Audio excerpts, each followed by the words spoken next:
Hey now, welcome to O.T.S.B.S. It's your boy Coach Lee, joined by the X-Man, Mr. Xavier. How you doing today, brother? All is well. All is well. How you doing, bro? Hey, another day, another dollar, man. Just in here to do it, have a little fun like we always do.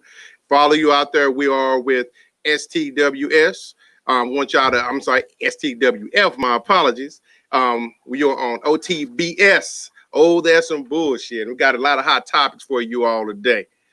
So first off, jump right into it. I know people, time is precious. We're going to have a fun and enjoy ourselves today, but we're going to talk about a little bit of a hot topic that's going on right now. And that actually consists of professional sports and the social impact. So what does that mean to you, Mr. X? The social impact is one. It's actually funny that you use the term because we're supposed to be social distancing ourselves.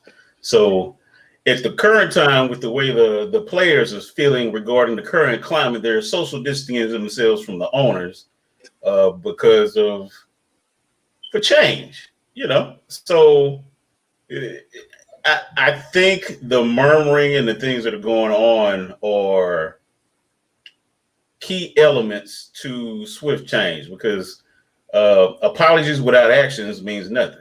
It's like a fart. It stink bad in the beginning, you apologize and it's gone, and then they do it again. So, that's a downright dirty analogy. Yeah. Well, O.T.S.B.S. Yes, sir. So before we get into the actual topic, we're going to take a little trip down memory lane for a minute. And there was someone, actually a couple of guys that were quite instrumental in our sports environment. And this happened back in the 79 season. And what I'm speaking about is Larry Legend versus Magic, the rivalry that transformed the NBA. So, that was a matchup that, unfortunately had some underlying deep racial issues as a major part of the rivalry, between Magic and Bird. A lot of people try to tout Bird as a great white hope, and that's a role that he disliked. He was quoted as disliking that role, but it is what it is. But they both were very instrumental in that.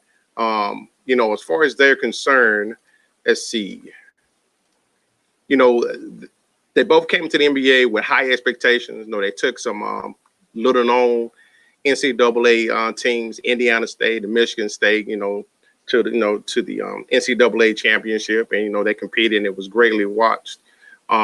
So, tell me your memories about Bird and Magic.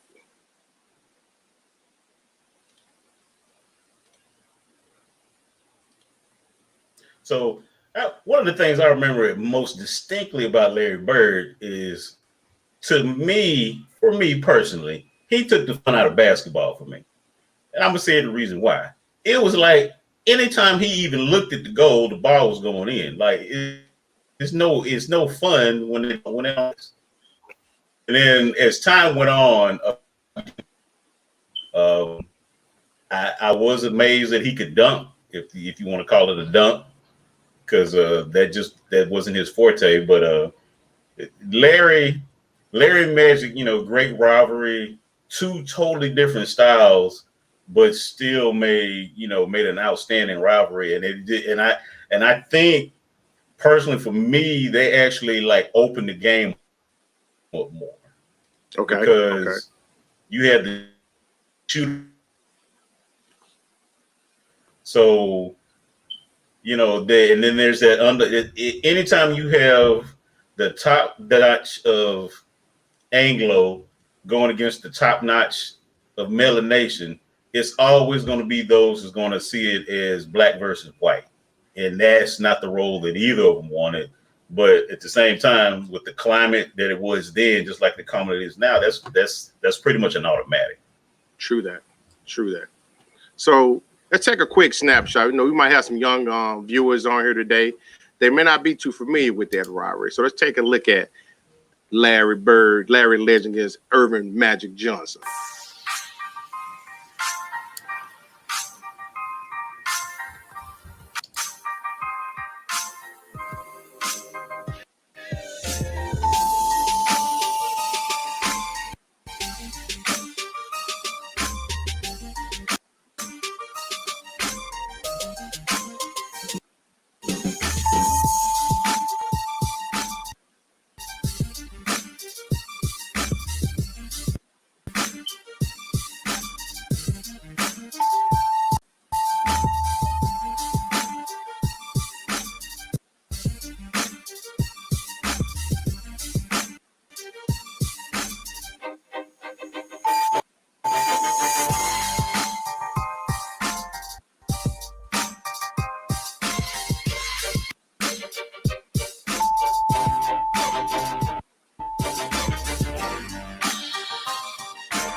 So we're going to discount that last part as far as Magic having the better career. I think they both had outstanding careers. You know, it's been notated that Larry Bird can talk trash with the best of them.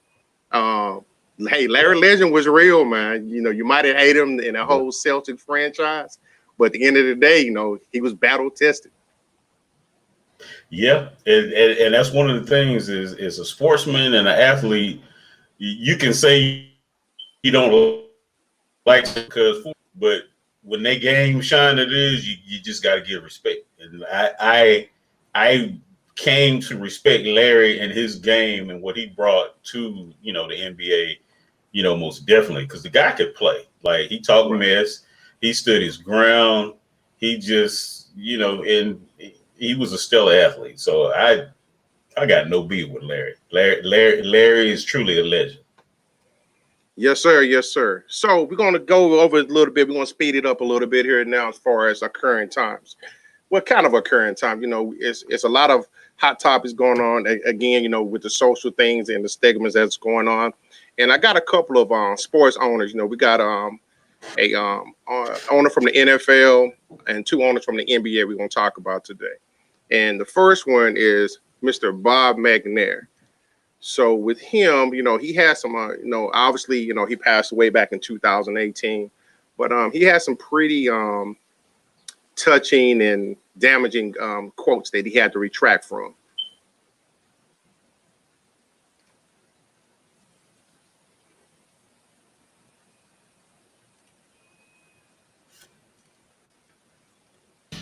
Welcome inside the league. I'm Dave Ross. Brian McFadden will join me a little bit later on, but right now we've got issues in Texas. This is the owner, Bob McNair, saying this on the player protest. We cannot have the inmates running the prison.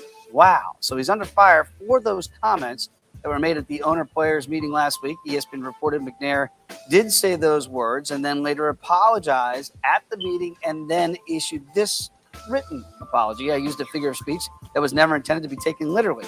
I would never characterize our players or our league that way, and I apologize to anyone who was offended by it. Apparently, the Texans were offended by it because, according to reports, the players were offended and almost walked out of practice today because of it. Now, DeAndre Hopkins did leave the facility for what Bill O'Brien initially said was a personal day, but then ESPN reported that he did leave because of those comments made by the owner. So that's Mr. McNair right now. So when looking at that, obviously he came on and he had the statement. He was quoted in regards to the national anthem that we can't have the inmates running the prison. Obviously he issued an apology later, and he said that he had regret that I used that expression. I never meant to offend anyone, and I was not referring to our players. I used a figure of speech that was never intended to be taken literally. I would never characterize our players or league that way, and I apologize to anyone who was offended by it. So what do you think when you hear that? Hold it note. Time out.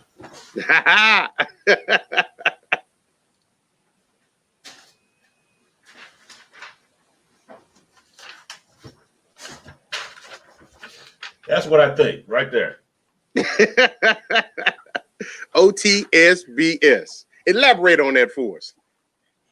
So, one, the statement was made in regards to a particular people. He was trying to make it sound like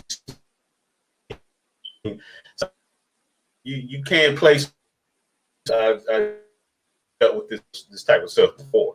So when he's talking about his team, he's talking about the team specific people.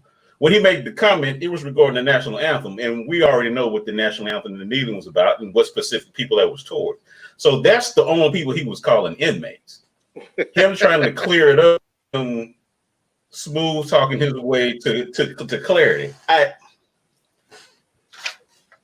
That's the reason why this is so clear, because people think they get away with stuff, and for the most part they do. And everyone, including himself, knows, and that's why DeAndre Tompkins walked out of practice. That's why Javon Clowney never got over it. And after he made those comments and they did an interview with him, there was something that he said, and there was a look in his eyes, and I kept telling people, he ain't coming back. I said, he's going to heal up. He's going to have an outstanding season. He's going to be, which he healed up. The next, he balled out of control. And then he was gone because he knew how it's meant. These apologies are weak, and there's nothing behind it because, I said it earlier. It's like you can say things and apologize for it, but how do you remedy that? You've already said it, but how do you remedy that? Right. I mean, stab you with a knife. What then? Do I offer you a bandage? Do I make amends? Do I pay your doctor bill? Which, I mean, what I'm sorry gonna do. So, yeah. Well, that kind of makes a little bit of sense too, because there seemed to be some type of tension there, and that was part of one of the reasons that it was rumored that Hopkins was traded to Arizona, is because Mr. Bill, it was quoted as I think Hopkins himself said that he was told that the comment had been made that he had too big of a voice inside the locker room. And I think that probably, when that whole thing went down and he was one of the players that was vocal and spoke up about it, that he assumed that role. And at that point in time, I think he saw the organization totally different at that point. And so, at the end of the day, he probably wants to be traded out of there. And, he's probably happy to go, to Arizona or wherever he may have been shipped off. Yeah. One of the things with most people is, and people who make those comments, one, it's not a first time. It's always, it's you think about the first time that you cursed, it didn't come natural. You like everything you do, you have to practice at it at some point. You have to have repetition. So he's made comments like that before. And he's probably made little casual conversations here and there. It's like people who do sexual harassment. Like they get better at it as time goes on, of how they do it and how subtle they are. And they also get more comfortable doing it. So with that situation, and for him to make the statement that he did, and for Tompkins to have the reaction that he did, leaves me with the locker room dealing with the owner. It was something that was already there. That was just the part where he said enough is enough, because now it's public. So since he did something public, his reaction was to do something public. Right. So you got that cause and effect, and like I said, the reaction to it is when you apologize and there's nothing behind it, it means nothing. And so you got him. He's probably been holding his feet to the fire ever since that statement, and then some. And that big voice had to leave. And clown is that he said, people don't let that go, and True. they're right for not letting it go. Now, the problem is the league let it go. Can you imagine being at your job and you say something inappropriate and how quickly you're with HR and how quickly you're unemployed? I mean, real quick. Zero tolerance. So, and it was uncalled for. It not only was the players, so that's the people of color. So, okay, it's nothing new. He's not nothing. He's not the first one. He's definitely not the first one. Because I got another hot sports opinion present for you. Let's talk about Mr. Donald Sterling, the former owner of the Los Angeles Clippers of the National Basketball Association. So, Talking about Dirty Don. Dirty Don.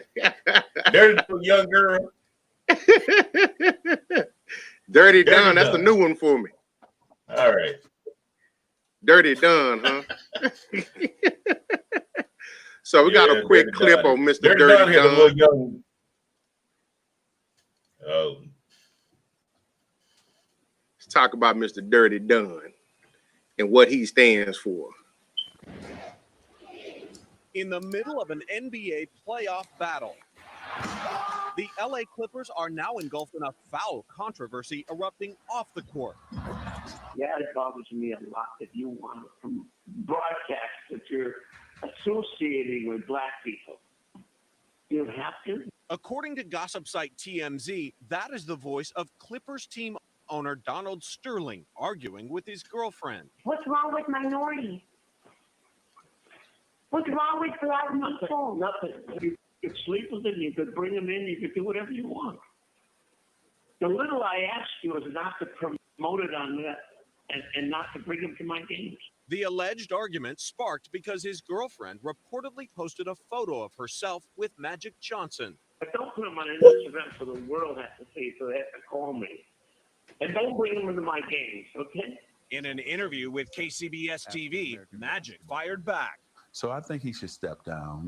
It's if you feel like that in a league that's predominantly African Americans, you shouldn't be owning the team. Reaction has been loud and swift. The NBA says we are in the process of conducting a full investigation into the recording. The remarks heard on the recording are disturbing and offensive. Local civil rights leaders are demanding a public apology. And while the voice has not been authenticated, on Facebook, many fans are calling for a boycott as long as Sterling owns the team. Late today, the team responded. It upsets all of us. There's not one guy that's happy with this situation. Sterling has been in hot water before over his alleged views on race. The Justice Department has sued him twice for discrimination, alleging he refused to rent apartments to blacks and Hispanics. The cases were settled. And tonight, David, we have just received a statement from the Clippers team president saying that Mr. Sterling is emphatic that what is reflected on that recording is not consistent with his views, beliefs, or feelings. It is the antithesis of who he is, what he believes, and how he has lived his life. So, Dirty Don, as you tell him. So, how familiar are you with that particular? No hesitation, huh? None. So quick. This is a statement that we've heard many times. Right. Make a comment, and they say the comment is not according to what they truly and honestly believe. But yet you've made the statement. Wasn't one or two words, you've had an actual conversation saying these things. Right. And everybody who's done such things. And so there's been nothing, it's nothing done to it. Like if the Justice Department is already entered in the same things, the writing is on the wall. Like some of the things are obvious. And when people, the thought that pops in my head when I hear them say they're going to investigate, in my back of my head, I'm saying they're trying to find a good narrative to sweep this under the rug or change the topic or whatever it is. So it's just, But once again, he's not the first one. It's a long list in sports. We can go to the Red Sox, the Braves, Atlanta Braves, Howard Cosell. He had a famous speech on Monday Night Football. Look at the little monkey run on Monday Night Football. But there's nothing that is actually done. Right. Done. So without repercussions to actions, then,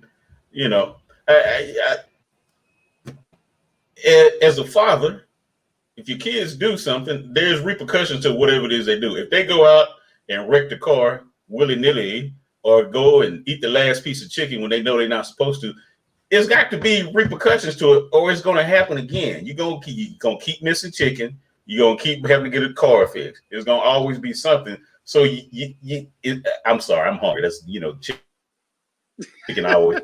So things you have to do.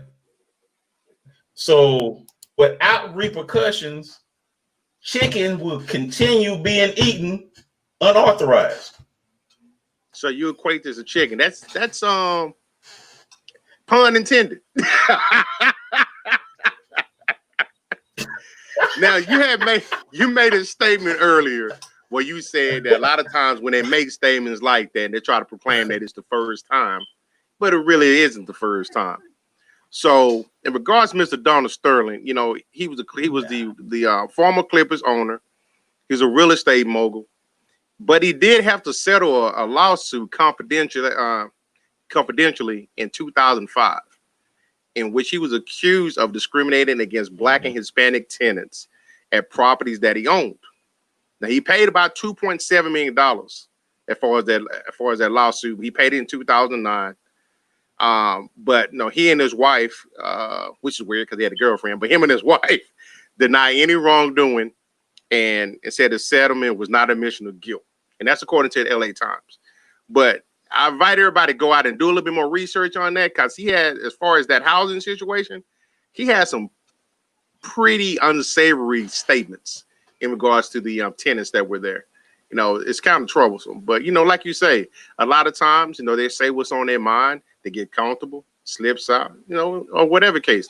But let me ask you this. What do you think of somebody who actually don't really have a history of making controversial statements like that? He might be perceived a certain way. He might have, the reputation of being a quote unquote good old boy, whatever the case may be. So what do you say about those individuals?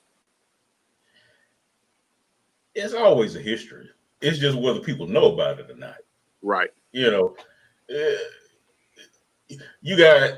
was a video of a Klan rally, and one of them caught itself on fire.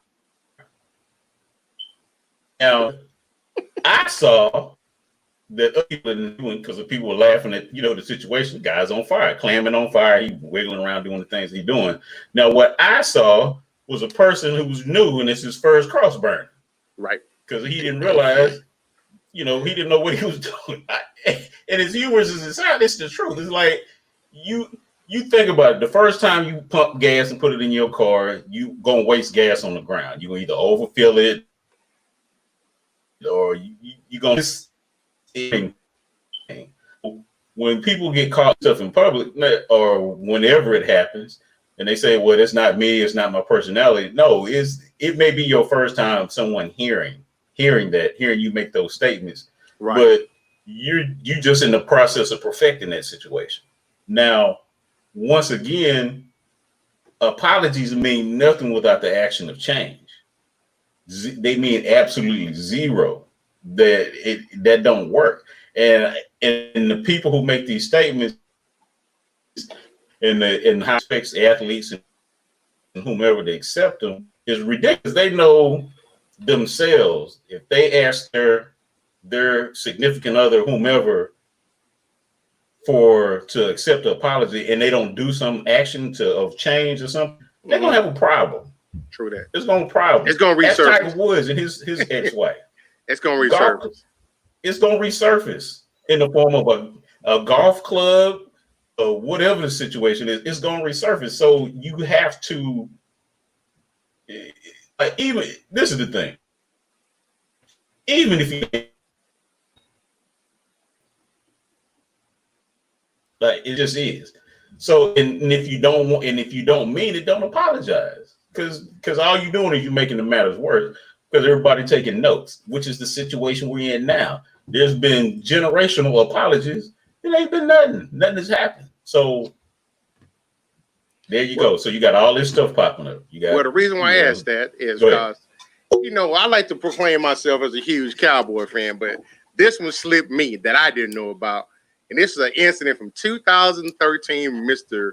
Jerry Wayne Jones, the CEO of America's Say it ain't.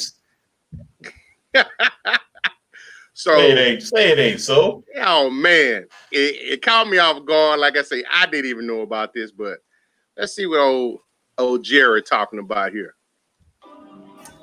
Hey Jennifer, congratulations on the wedding. Now you know he's with a black girl tonight, don't you? Close now. Right here, Jerry. Thank you, buddy. Thank you. So that's Mr. Jerry. So like I say, I didn't know about that. I just found that recently, and it kind of caught me off guard. Now, obviously, he made the statement he made. He was laughing. The guy standing with him was laughing, but he had to quickly apologize. And he came out and it was quoted, that comment was inappropriate, according to the Star Telegram. It's not who I am, and I'm sorry. So what do you think about that?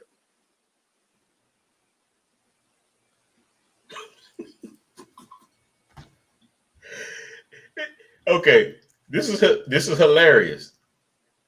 Apparently, it's the same person that wrote that speech as a boilerplate, because it's not who I am. This is not who I am. It's not who I am. You notice that goes from every owner, every person of authority of Anglo, all the way across the board to politicians that are. This is not you make the statement. Now, if that's not who, okay, I'll give you a prime example. Do you walk around with a sheet on your head with eyes cut out? Do you dress like a ghost and burn crosses in people's yard? No. I'm asking you. No. That's not something you do, because that's not who you are, right? That's not who you are. So if I was to see you with a sheet on, with a hood, with a pillowcase on top of your head with the eyes cut out, apparently that has to be who you are, because it takes some type of thought. These things don't just randomly pop in someone's head. It's a thought process to it that you've either said it or it's been deep in your head, so deep that it spills out because there's overflow. Diarrhea at the mouth, as some rappers call it. So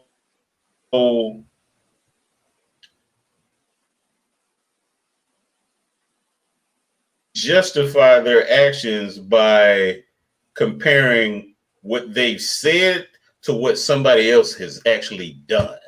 So if someone makes a racist comment, but they never burned a cross in somebody's yard, in their mind, they think they're not racist. Right. You see what I mean? Right. So it's this justification that goes across the board. Well, I may have said or did this, but I didn't do that. So I'm not that type of, that misunderstood. It was jokes at the wrong time. Blah, blah, blah, blah, blah, blah. Hold on. It's just, and it goes on. Because, think about it. How many times have you heard that? We've heard that statement forever. Right.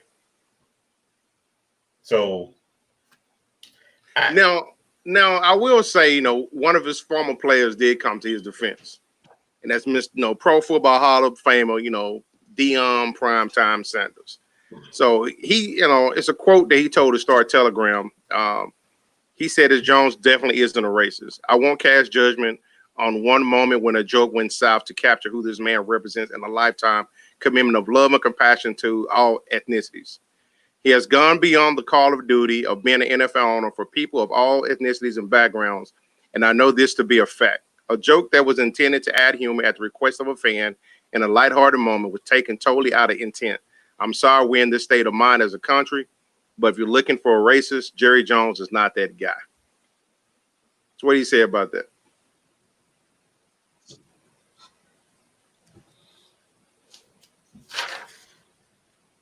Yeah, right there.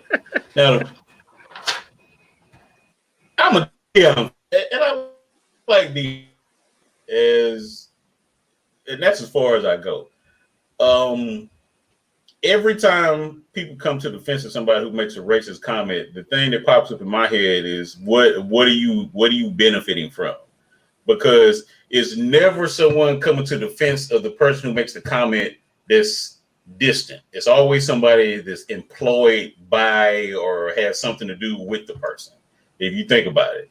So he's coming to his defense.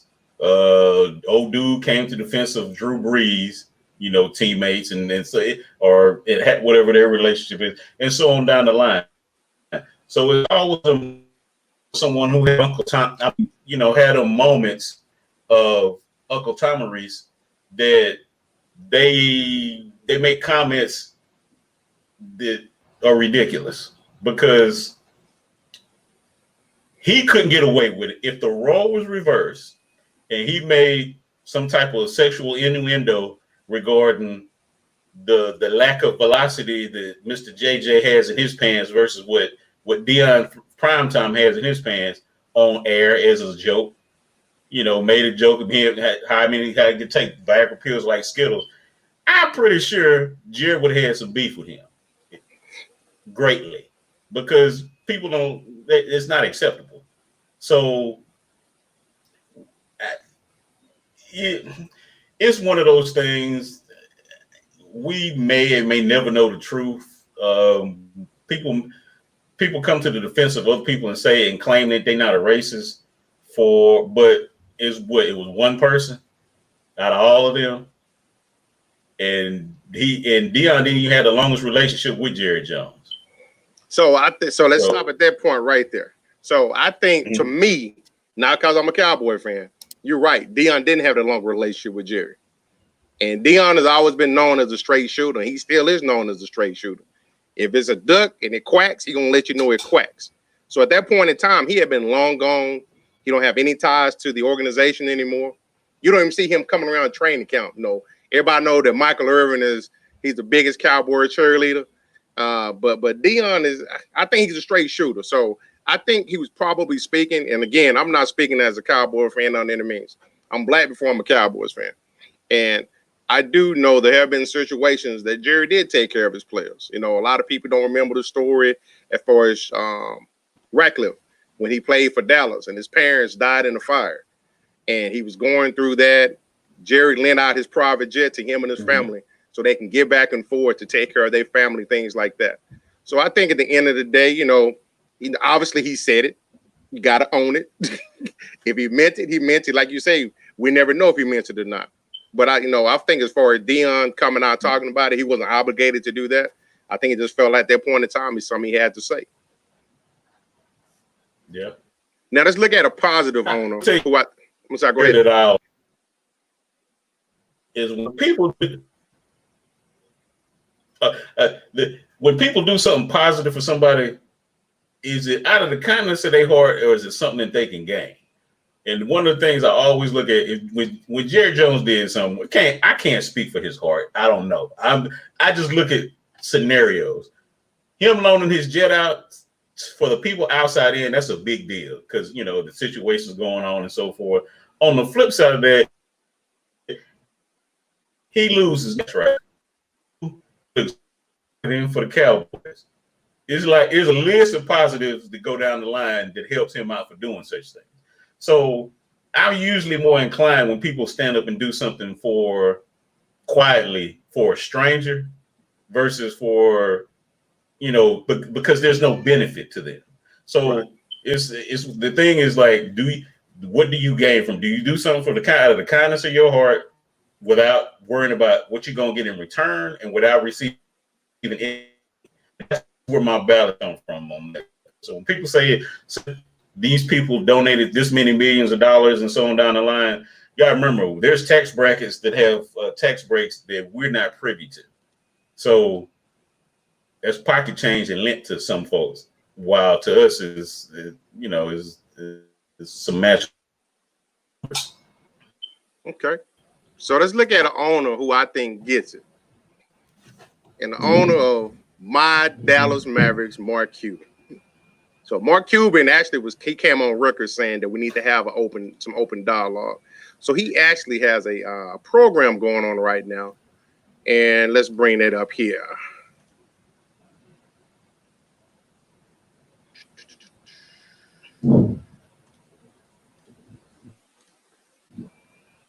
Dallas Mavericks owner Mark Cuban has been at the forefront of the conversation about social injustice. Today, he invited the city of Dallas to join the discussion. CBS 11's Desmond Purnell was there. I can't breathe.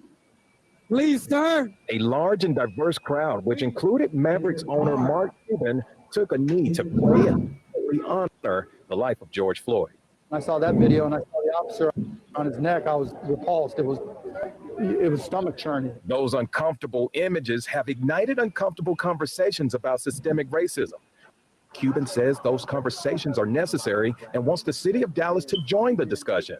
So Cuban and the Mavericks created a public panel called Courageous Conversation. Minority communities have no problem discussing race, right? It's part of your daily life. White people have a hard time discussing race, and it makes us really uncomfortable when anybody discusses white privilege. I think it's really incumbent upon us to stop being afraid to have those conversations about race and really start addressing the issues. Dallas community leaders shared their thoughts on social injustice with the public, and the public got a chance to listen and express their feelings to their community leaders. The Mavericks say today's words were meaningful, but their actions have to match. Dr. Hinojosa talked about Operation Connectivity. Kathleen Laval talked about getting more people to be advocates for our children. So they all had an action step or two that we're going to take and create a community, or at least the start of a community action plan. So what we're asking is for people to stop judging people and to see that as symbolic and say, let's get the foot off the necks of people who look like me. At the American Airlines Center, I'm Desmond Purnell, CBS 11 Sports.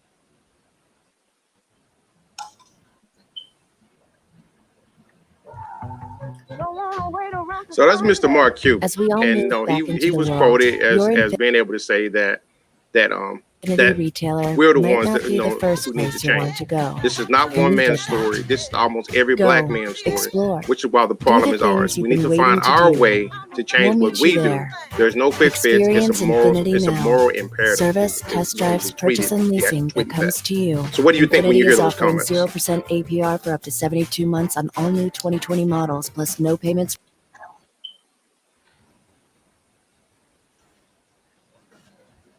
Well, what he said is very key to the dialogue, because we've had this conversation. It's really not, I think I may have mentioned that before. It's not a conversation for us to have, because we can't make a change. And one of the things that I want to say, Gordon, change and, say that to our people and Anglo folks, you're not required to like somebody. It's not about making you like someone. It's making you treat someone fairly and respectfully, and you don't have to like, love, hug, embrace, high five, do nothing. All you have to do is treat them respectfully. The things that you do can be positive. The things that you don't do to someone can be positive. And people misunderstand those things. I don't have to go up, and I can see on business in the parking lot doing whatever they're doing. I don't have to go bother them. I don't have to drive over in the parking lot and run over them because I don't like them. I just leave them be. That's me being courteous and treating them with respect, because they do have the right to live and feel whatever the way they feel, but they don't have the right to infringe that and impose that on me. And the same goes vice versa. They're not required. So that dialogue has to be regarding them to make the changes. And I admire Mark Cuban for that, because I've kind of watched him over the years, and he sings like he's about as down there as can be. Like I think it took me some years before it really dawned on me that one, he was the owner of the Mavericks. I almost turned into a Mavericks fan just because, come on over to MFL. Nah, I'll pass. But he's that type of person. Like his mannerisms and the things and the way he carries himself leads me to believe that he is in that single-digit percentage person that I don't know this. That I say, oh, you don't have a racist bone in his body. Like he looked like he may be in that single-digit percentage person that is that, because the feeling that he said he got from seeing the video is the feeling that anyone should get to see anyone in that predicament, like regardless of the color. Now the fact, it's magnified with us. This is nothing new for us. So, but if you value human life and you see somebody being abused, man, woman, child, whatever the situation is, it should bother you. And so that's the humanity in him. And that's what impresses me about him, because that's one thing that I've seen consistently about him. And so I'm going to tell you, Anglo folks, I'm going to be real with y'all out there. For those who listen and may listen to it later, it's not going to be overnight. I'm going to tell you that now, because anything you do is going to be looked at with a raised eyebrow and probably the lips poked out up to the left. That's just what we do out of suspicion. Don't take no offense to it, but the thing is, we've heard it before. But with time and consistency, things change. Anything change with time and consistency. But there's never been consistency. So Mark Cuban, from what I've seen, he's been consistent. It's definitely going to require some dialogue from both sides in order to to move forward and try to get to where we want to get. But it's interesting that you have the topic that you speak about, Mark Cuban. You think that has anything to do with the NBA? Because the NBA itself, so I went and I looked at the ethnic breakdown from 2018, and the NBA itself was at 80.7% of its players were people of color. It can be people from South America, it can be people from overseas, but 80.7%. So do you think because of that it's going to be in the forefront for them because they have so much of people of color playing for them? I think it would be wise for, put it this way, change in how people are treated and how players are treated and their voice and how they actually go in the community and try to make a difference, with their words and lead by example and so forth. That is a draw for everyone of multiple nationality. They may even get, because you got to think about it, there's people in other countries that's trying to play basketball. The only thing they know is Michael Jordan, and they imitate him, but they don't know the game. But those are the type of things that makes people invest in the game, into the people, because they see it. So it's an attraction, and in all type of ways. There's no downside to it whatsoever. It can only make things better, and it can only be the lead in the forefront to other sports to do better in all categories. And so, however this takes place and however it needs to be is the thing, dialogue, and then it just kind of sits on the shelf and collects dust for the next 10, 15, 20 generations or whatever the case is. And then all of a sudden it comes back up. And then you got people pulling up reels of, everything else to say, look what happened. This happened back then. This happened back then. The same thing we're doing now. So these type of conversations we shouldn't be having 20 years from now. True that. Now the NFL, they're at least not as frequently. It was at a little bit over 70% of their players, and MLB was at 42.5. So definitely some diversity in the three major leagues. You know, the biggest thing and that we have to try to keep in mind as far as is will people listen or stay stuck in the arguing stage? Can we have that open dialogue with one another? Because I understand the frustration from a person of color standpoint, and I understand from the other side as well.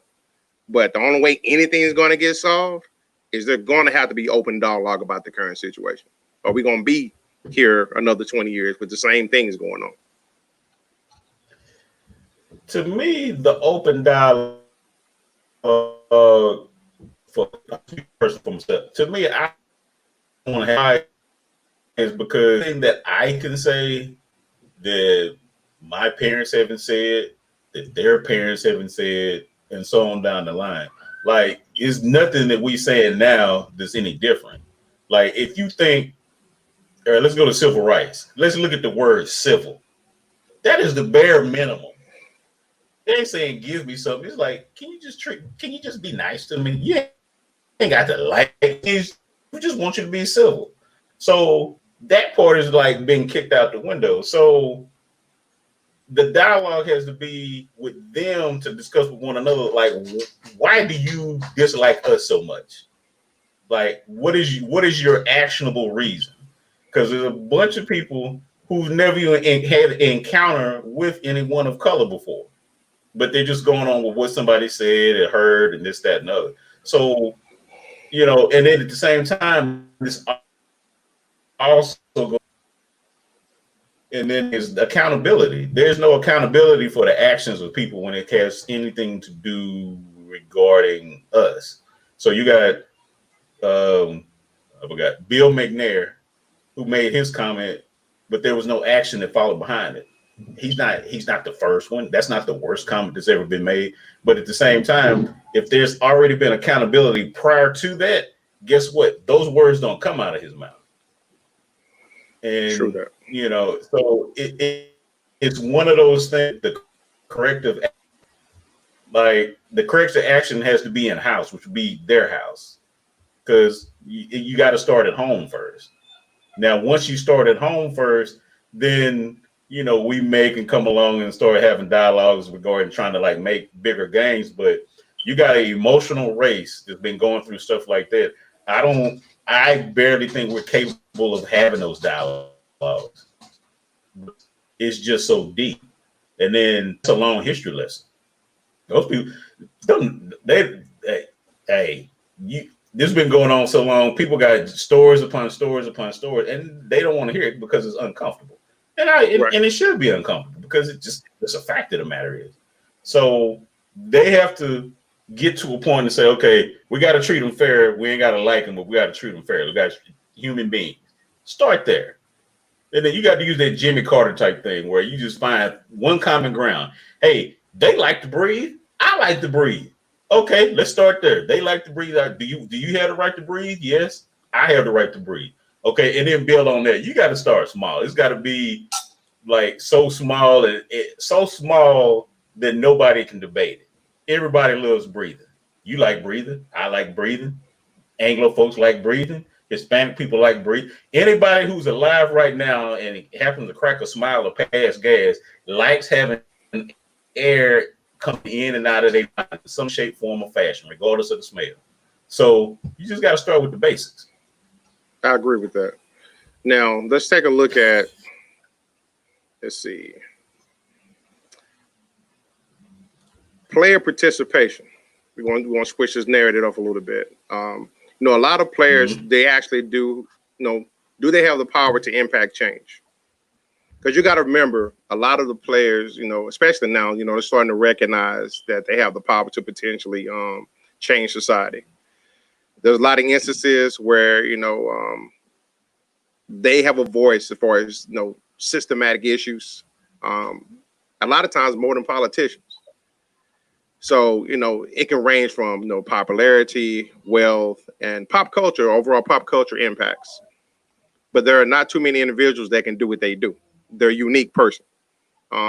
But at the end of the day, as it currently stands, they can have all that impact and everything, but there's no plans.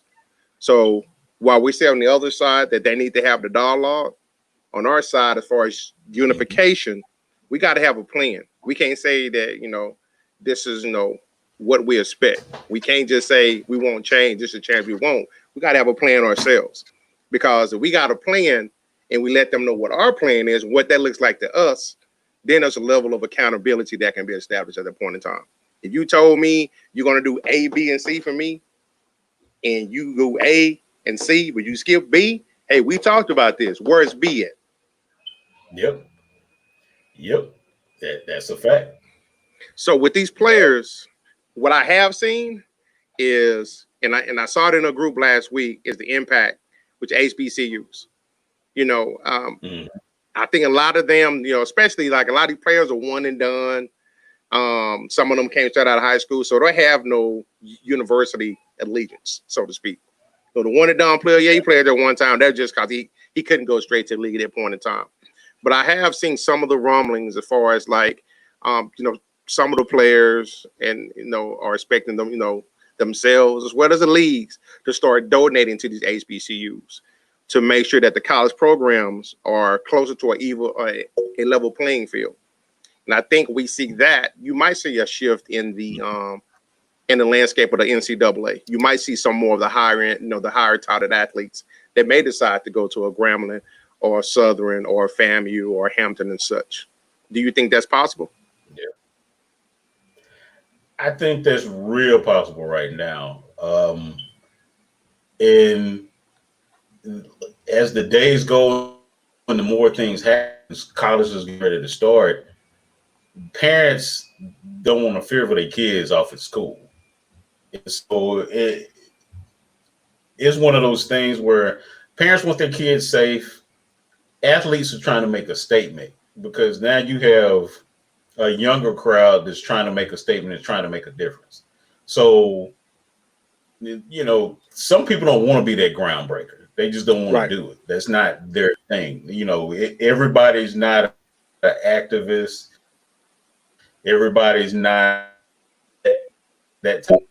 It's one of those choices. Like I would say, don't force your kids to go to HBCU.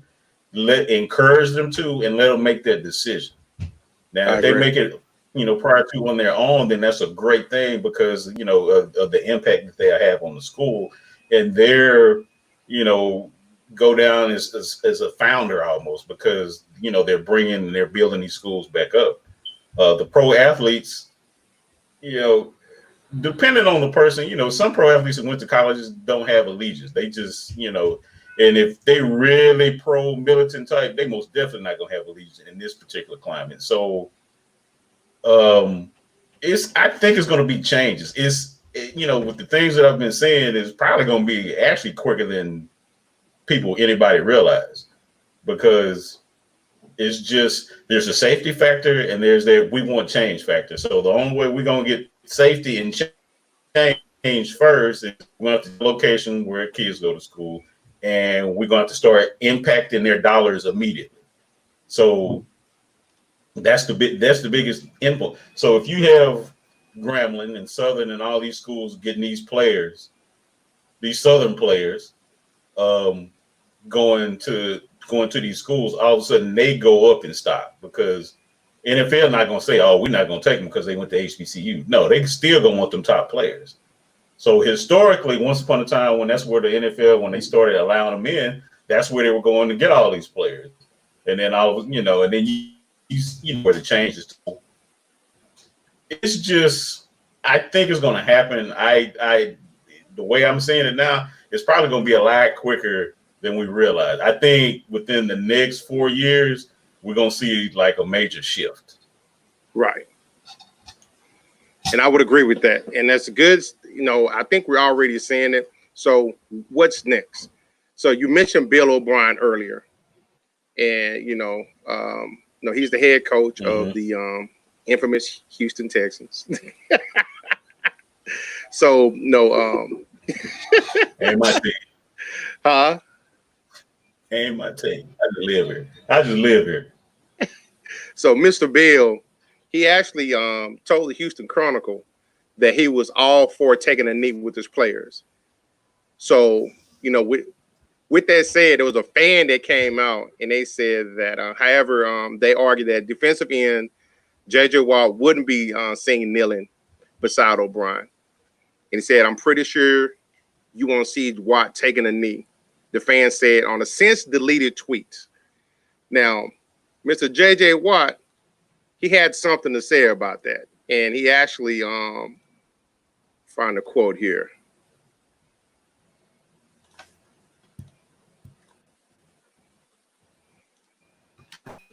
JJ actually came out and he said, as of Saturday, A, don't speak for me, followed by B, if you still think it's about disrespecting the flag or our military, you clearly haven't been listening. So JJ is a pretty popular player, and not only in the city of Houston, but in NFL as well.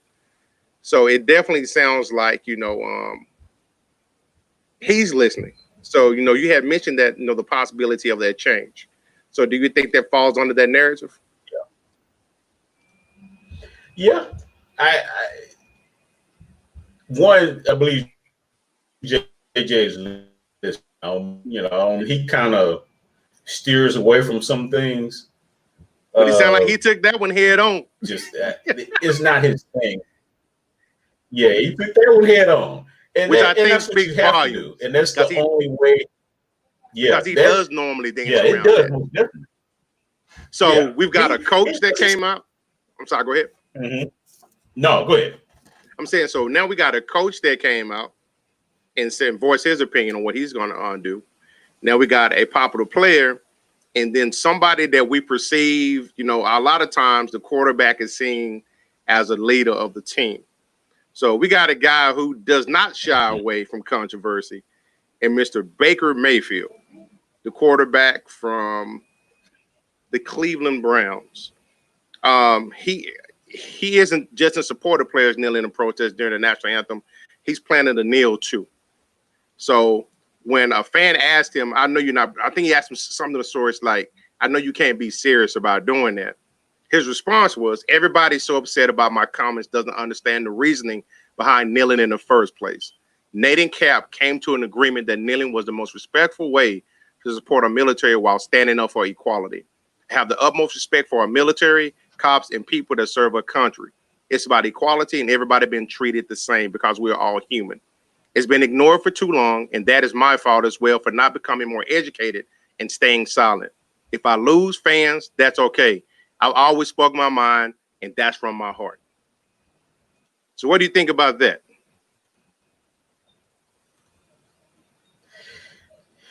Hey, that's stepping up to the plate. Like,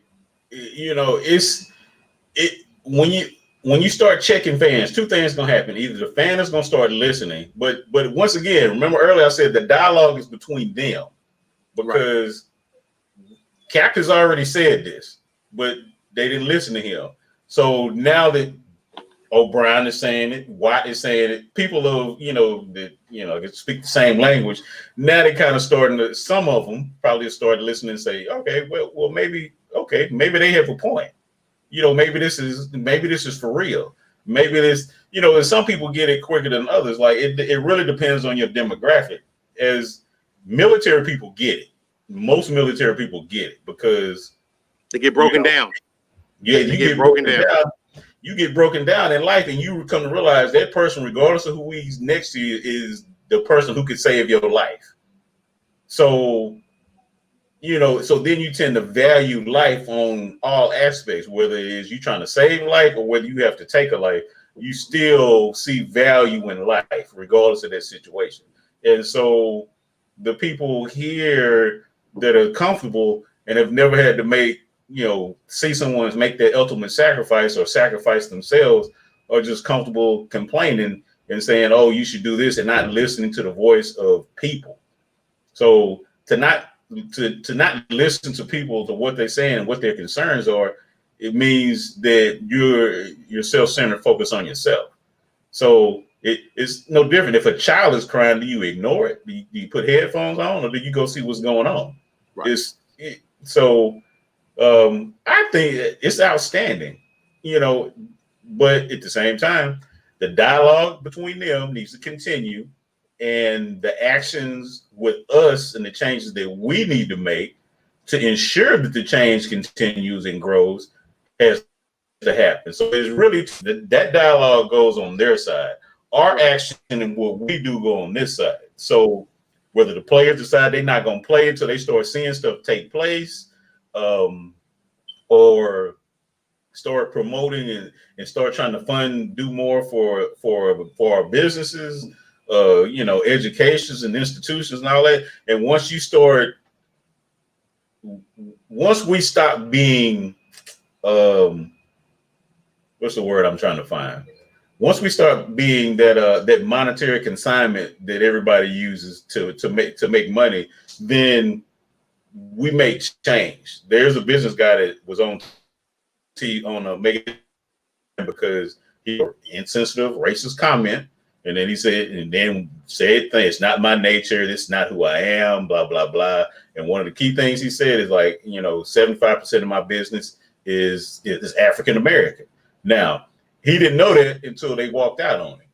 So now he's left with with the remaining percentage that may or may not come, but they're not going to keep his business open because he made the bad comments at the wrong time. So, it's that's the initiative that needs to take place. Now, it needs to be spread and it needs to be fair. It needs to be laws need to have, and then there needs to be action on both sides. So we're going to get ready to wrap it up here. I got this thing right here hot off the press, and it's another thing that's, I think, the step in the right direction. It just shows that the dialogue is starting to be established. It's Cap coming back. So I just got a notification since we've been on the show that Roger Goodell has spoken. We did a video that he did last week. I think there was some owners that probably didn't care for that too much, but a lot of people are starting to say that he may or may not get re-up for another contract, but he may want to establish his legacy right now on the NFL. And he was quoted as saying, "I encourage the NFL team to sign Colin Kaepernick to a contract." I didn't think I would ever hear that, but that's the words right out of Roger Goodell's mouth as about 10 or 15 minutes ago. So what you think about that? Okay. If it's kind of late, it's an expiration date. You are the time waits for nobody, and he had been out of the game for a minute. And Cap has a lot to lose coming back. I mean, he throw more than one interception in a whole season, then it's a chance. Then everybody gonna say, "Well, this is the reason." Blah blah blah. So I thought the commissioner was gonna say something, be even bolder, and say, "You know what? I'm probably gonna step down, and I think Kaepernick should be the man over the NFL because he made too much money to take that type of commitment." I'm just saying. I mean, I know it was me. It ain't coming out my pocketbook.